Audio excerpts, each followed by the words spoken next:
জানো তো, ছোটবেলা থেকেই আমি একটু অভিমানী। আমি খুব সহজেই সবার সাথে মিশে যেতে পারি, মন খুলে গল্প করতে পারি। কিন্তু যদি কারোর কোনো কথায় আমি কষ্ট পাই না, তাহলে আর আগের মতো করে আমি মিশতে পারি না তার সাথে। আবার একটা অদ্ভুত ব্যাপার কি জানো, আমি বুঝতে পারি কে আমার জন্য ভালো না।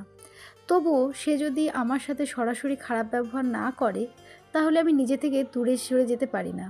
তখন আমার মনে হয় সে তো আমার সাথে খারাপ ব্যবহার করেনি, তাহলে আমি কি করে তার সাথে খারাপ ব্যবহার করি।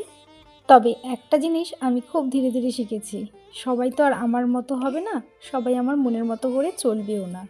সময় আমাকে এটা বুঝিয়েছে, সবাইকে একটু মানিয়ে গুছিয়ে নিতে হয়। আর আমার হাজবেন্ড একটা কথা সবসময় বলে, মানিয়ে নিতে পারলে জীবন সুন্দর। আগে কথাটা শুনে মনে হতো সব কিছু কি সত্যিই মানিয়ে নেওয়া যায়, কিন্তু এখন বুঝি সব কিছু না, তবে কিছু কিছু জায়গায় মানিয়ে নেওয়াটা দরকার।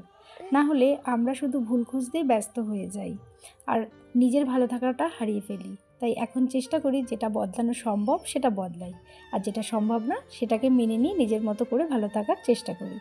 আজ আসলে বিশেষ কোনো গল্প ছিল না, ঘরের কাজ করতে করতে হঠাৎ মনে হলো মনের কথাগুলো একটু তোমাদের সাথে শেয়ার করি।